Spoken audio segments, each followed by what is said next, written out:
just started yesterday, but they couldn't send any of the forms in because the satellite truck hadn't been.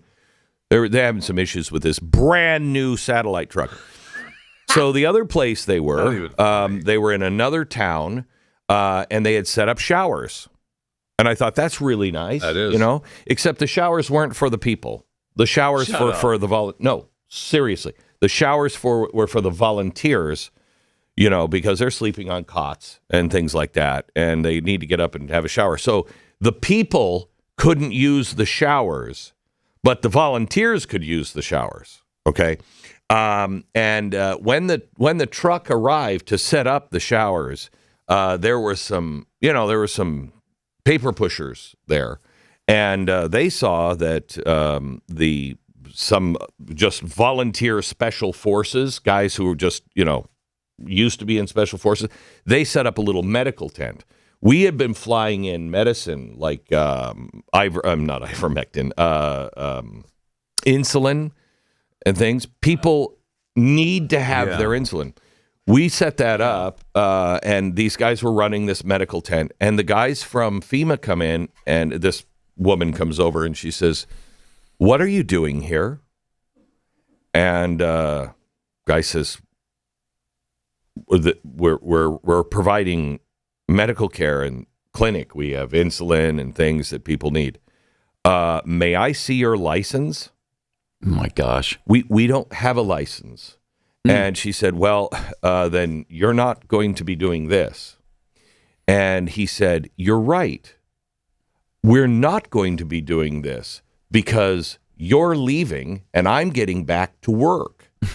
And Thank you. She looked at him like, "What the heck are you saying to me?"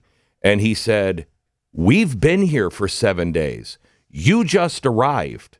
So we're going to continue to provide life-saving medication, and you can go away."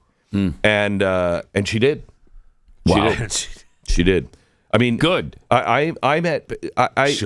had to airlift this 85-year-old woman. Her story is just so tragic. She's out in the middle of the hills. I mean, it is spectacularly beautiful there and very tragic.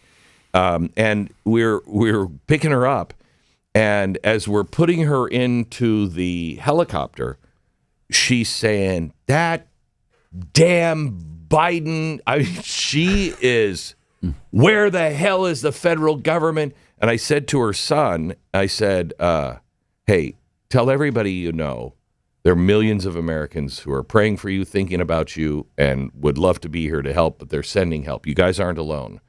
And he looked at me, he said, "That's very nice. Now I want you to tell everybody you talk to."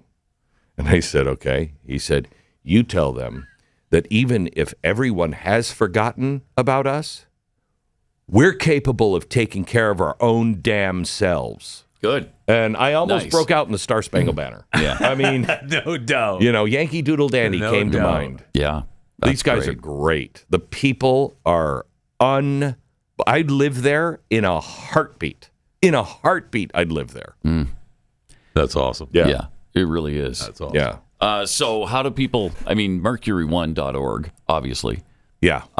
We're trying to raise money. They need refrigerators to keep food, like nothing. So generators, refrigerators, they need boots for their firefighters. Like everything is gone. I would think water's a big deal. Lots of water is already there, but we're still shipping more, but there's a lot of water.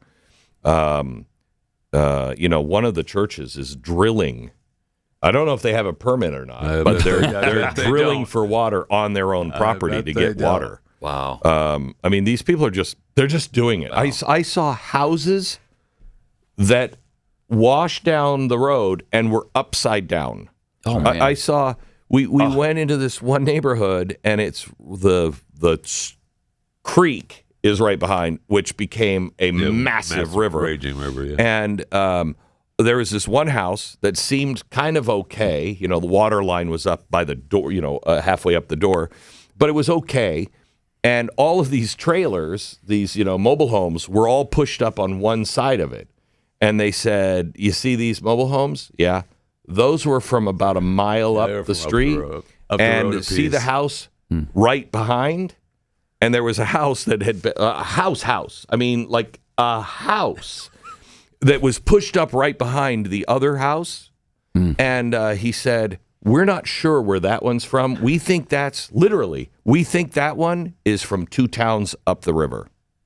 My gosh. It was like, That's amazing. I saw tractor Jeez. trailers upside down that that's had been pushed off the side, like, 200 feet off the side of the road. Railroad tracks where, I mean, those things are pretty sturdy, where all of the rocks underneath had been eroded. And so the railroad tracks were just kind of hanging by themselves, just like there was no support on it. Everything is going to have to be redone there. Jeez. That's going to take some time. Problem A lot of money. is, this is something else that we're going to be raising money for. You go up into the mountains and it's cold, and there's a lot of people that live up there. Yeah. And it is Andy Griffith, territory, and they're living up in the mountains.